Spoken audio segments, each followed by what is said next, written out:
नाम, राम नाम, राम नाम।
तात हृदय धीरज धरहु, करहु जो अवसर आजू।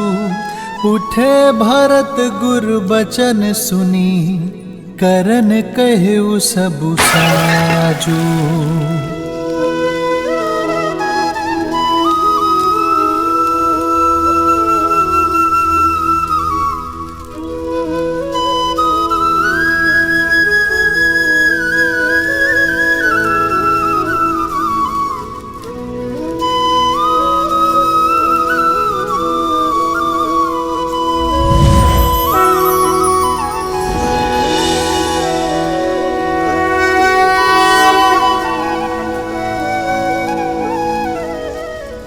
पिताश्री, पिताश्री! भैया संभालिए अपने आप को, संभालिए अपने आप को। आयुष्मान भव पुत्रो।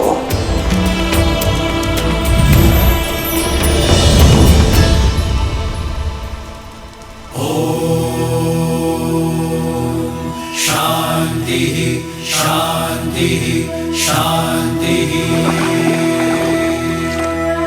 अस्तु मा सद्गमय हंसो मा ज्योतिर्गमय।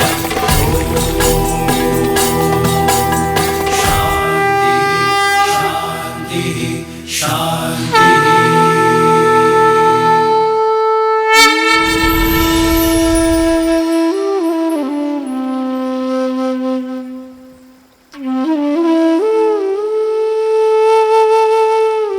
पिताश्री,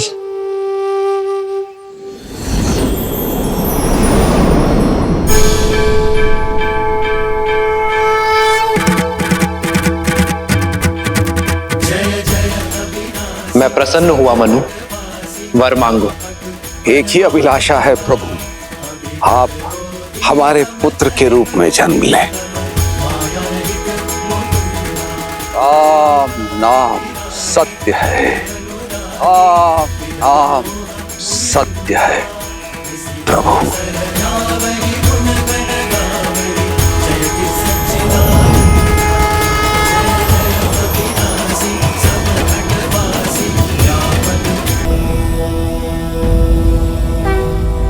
देवी होकर मृत्यु का शोक मना रही हैं। भूल गई अंत ही आरंभ है, और वैसे भी मृत्यु तो एक नए युग के आगमन के उत्सव का प्रारंभ होती है। दशरथ ने अपना संपूर्ण जीवन धर्म और कर्तव्य का आंचल थामा, अपने कर्मों से स्वयं को साधारण से महान बनाया, परंतु अब धरती पर उनका समय समाप्त हुआ और श्री राम का समय आरंभ। तो ये तो उत्सव का समय हुआ ना देवी? मैं दशरथ की मृत्यु का नहीं, एक मां की ममता की हत्या का शोक मना रही हूं महादेव। जगत जननी हूं ना, एक जननी के कर्मों ने मेरे हृदय को भेद दिया है। जिन आंखों में संतान सुख के सपने सजे थे, उन आंखों को वियोग से दृष्टिहीन बना दिया कैकेयी ने। दशरथ से उसके पुत्र और प्राण दोनों छीन लिए। इसमें किसी का दोष नहीं है देवी। श्रीमद् रामायण की इस गाथा में सभी पात्र अपना अपना कर्तव्य निभा रहे हैं। यदि कैकेयी ना होती, उसके दोनों वरदान ना होते, तो श्री राम को वनवास कैसे मिलता? कैसे करते श्री राम संसार में मर्यादा की स्थापना? वास्तविकता तो यह है देवी कि संसार को पाप के श्राप से मुक्ति दिलाने में कैकेयी और उसके दोनों वरदानों का अत्यंत महत्वपूर्ण योगदान है। उतना ही बड़ा सत्य यह भी है कि संसार को धर्म की शिक्षा देने वाली इस महान गाथा में कैकेयी का योगदान कितना बड़ा है, कितना महान है, ये वो स्वयं भी नहीं जानती। अपना नाम, अपना सम्मान, यहां तक कि अपने मन की शांति की भी आहुति दे दी उसने, और श्री राम के जीवन को संसार के उत्थान की ओर अग्रसर कर दिया। इसलिए संसार को यह स्मरण रखना होगा कि श्रीमद् रामायण की इस महान गाथा के लिए जितना महत्वपूर्ण श्री राम का त्याग है, उतना ही महत्वपूर्ण कैकेयी का स्वार्थ भी है।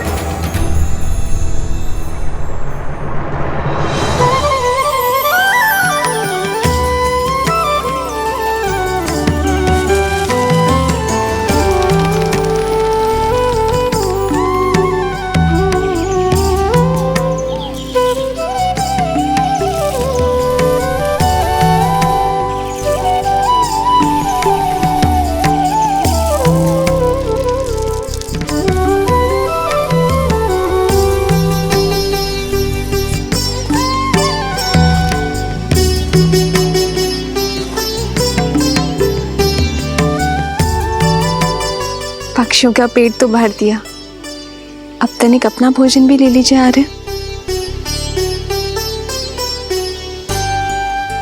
क्या देख रहे हैं आर्य? अपना सौभाग्य जो कदाचित अयोध्या के राजमहल में कभी नहीं देख पाता।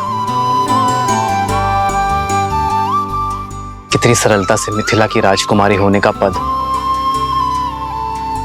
अयोध्या की युवरानी होने की प्रतिष्ठा, सब कुछ पीछे छोड़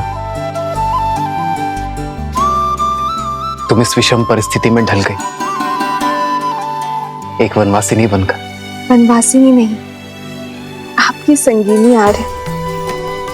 आप तो मेरे प्रेम है और मेरी प्रेरणा भी। लीजिए। तुम्हारा भोजन कहाँ है सीता? पहले आप ग्रहण कीजिए, फिर मैं करूंगी।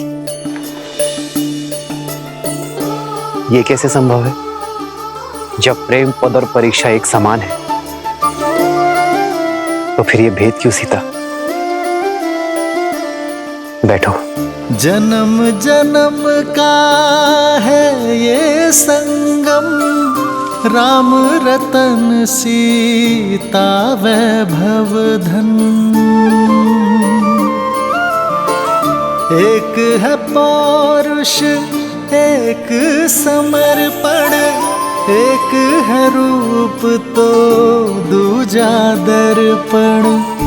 राम है लोचन, सीता दृष्टि, राम है बादल, सीता वृष्टि। राम सिया राम, सिया राम, सिया राम, राम सिया राम, सिया राम,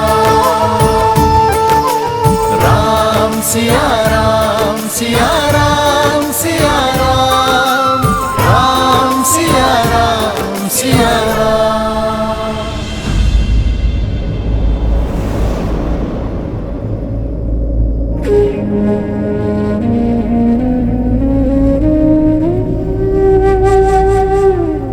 पुत्र, जन्म और मृत्यु किसी के रोकने से नहीं रुकती, संसार का यही अटल सत्य है और अस्थि विसर्जन ब्रह्मांड में विलीन होने का मार्ग है। 5 तत्वों से बना ये शरीर अंत में 5 तत्वों में ही समा जाता है। कण कण ब्रह्मांड में घुल जाता है। कुमार भरत, महाराज की अस्थि का विसर्जन कीजिए। ये अस्थियां केवल मेरे पिताश्री की ही नहीं, इक्ष्वाकु के वंशज अयोध्यापति महाराज दशरथ की है। इनकी अस्थियों का विसर्जन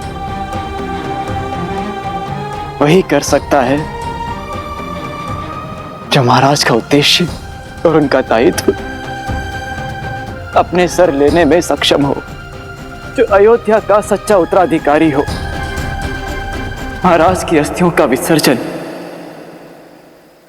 उनके ज्येष्ठ पुत्र के हाथों ही होना चाहिए, जो कि मैं नहीं, मेरे भैया राम हैं।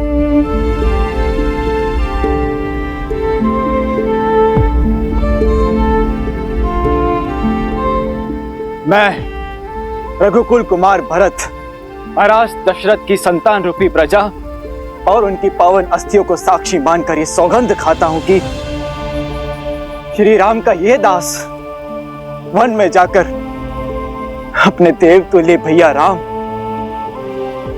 माता समान सीता भाभी और अपने प्रिय अनुज लक्ष्मण को पुनः अयोध्या लेकर ही आऊंगा। महाराज की अस्थियों का यह विसर्जन अयोध्या के नए महाराज हमारे श्री राम ही करेंगे। रघुकुल रीत सदा चली आई, प्राण जाए पर वचन न जाए। पिछली बार आंख क्या लगी, श्री राम हमारी आंखों से ओझल ही हो गए थे, परंतु इस बार पलके तक नहीं झपकाएंगे और अपने श्री राम को वापस लेकर अवश्य आएंगे।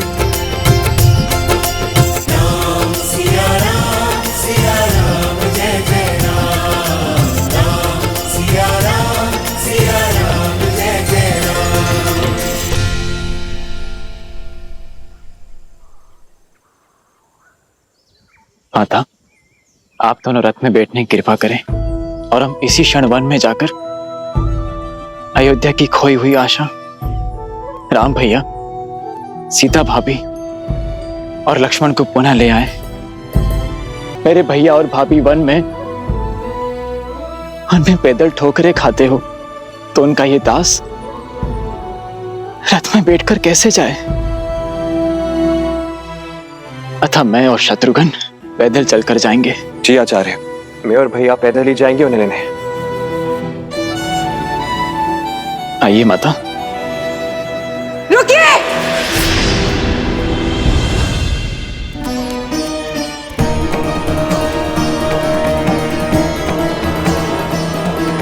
भरत, मैंने कहा था ना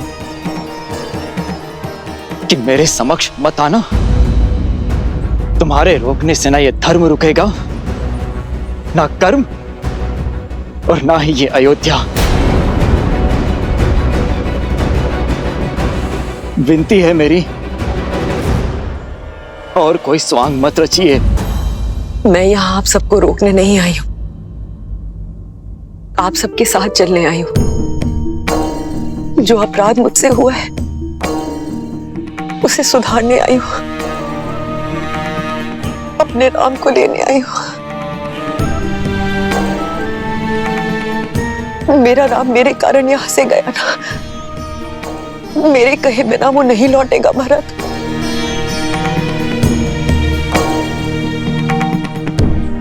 अयोध्या का सौभाग्य लौट आए, इसीलिए उन्हें लेने जा रहा हूं मैं। और इस शुभ कार्य में कोई भी अशुभ छाया नहीं पड़नी चाहिए। तुम्हें अपने साथ ले जाने से मेरे राम भैया को आहत पहुंचेगी। अत्यंत प्रेम है ना सिंहासन से, तो जाओ उसी सिंहासन से लिपट के अपने आंसू बहाओ, जिसके मोह में पड़कर तुमने इतना बड़ा षड्यंत्र रचा। भरत, भरत मुझे क्षमा कर दो। भरत, शत्रुघ्न, शत्रुघ्न,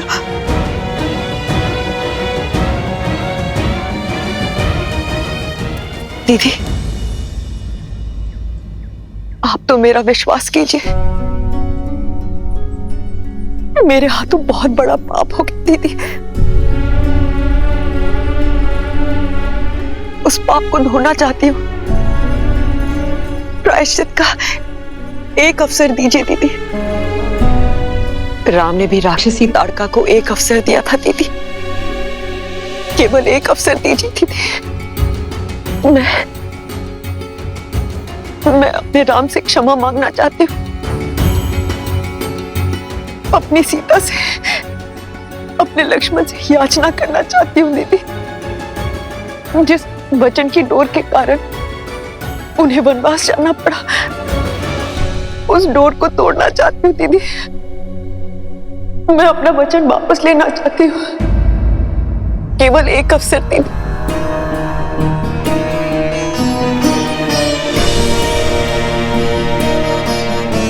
अन्यथा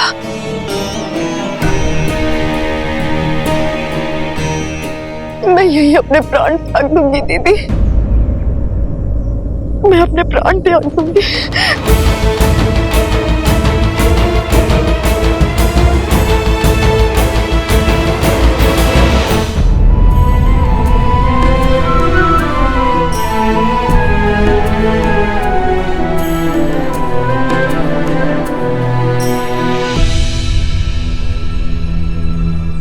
भरत, केके भी हमारे साथ जाएगी। किंतु मां,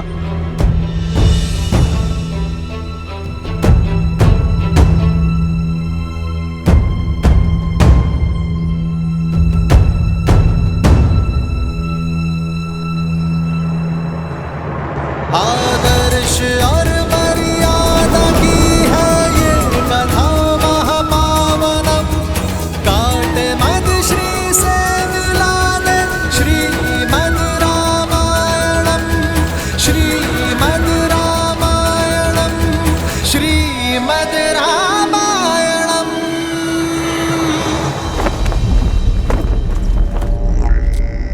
यस्य देवस्य गन्धर्वाः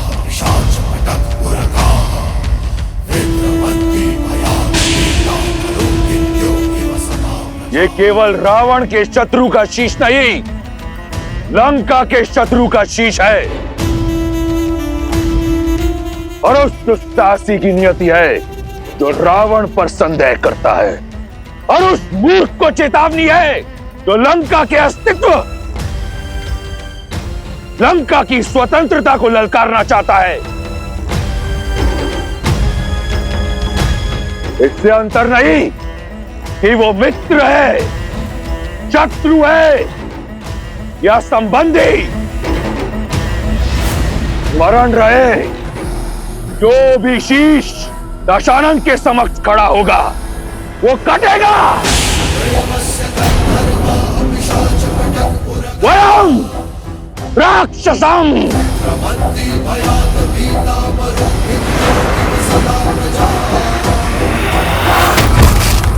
लंकेश दशानन की, लंकेश दशानन की, लंकेश दशानन की।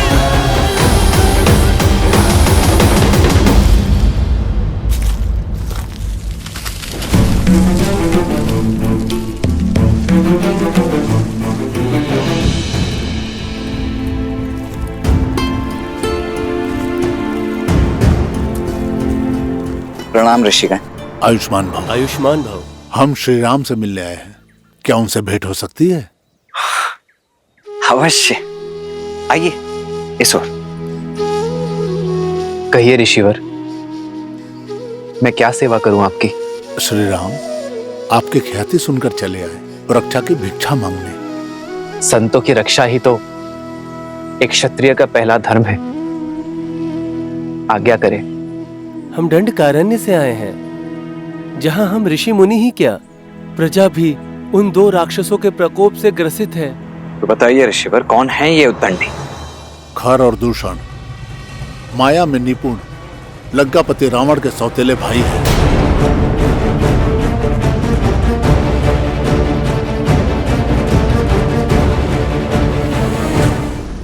लंकापति रावण का केवल एक ही उद्देश्य है, भय और बल से संपूर्ण जगत को अपने अधीन करना।